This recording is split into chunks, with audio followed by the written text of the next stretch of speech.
the first 3 minutes of this fight, Asuka is living in the bubble.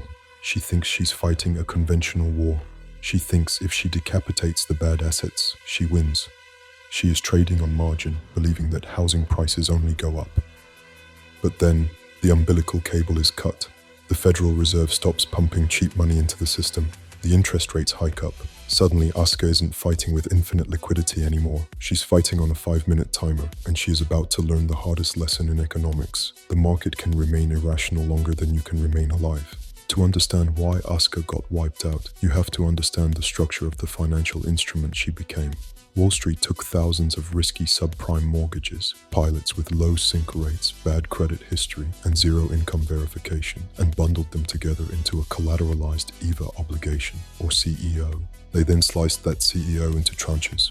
At the top you have the senior tranche. This is the armor, the head, the shiny red paint job. The rating agency slapped a AAA sticker on this and sold it to Grandma's pension fund. It gets paid first. It's labeled safe. In the middle, you have the mezzanine tranche, the muscle and sinew, a little riskier, decent returns. This is what your obnoxious cousin who day trades bought thinking he beat the market. And at the very bottom, you have the equity tranche, the guts. No human checked the credit score. Just an automated system smiling and nodding yes to every application. Asuka looks at them and sees free money. She engages. Look at the weapon she chose. That heavy blade, that's leverage. It's heavy, hard to swing, and dangerous. If you miss, you crash. But if you connect, you generate massive alpha. She believes the market will sustain this level of volatility forever. She takes down Bear Stearns. She takes down Merrill Lynch. She is clearing the balance sheet. She is cash poor. She thinks the trade is over. She thinks she can cash out her options and go home.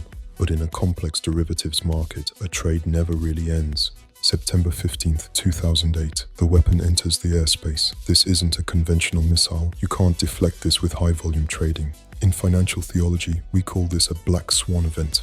It is a statistical impossibility that your risk model said could only happen once every 10 billion years. Well, it's here.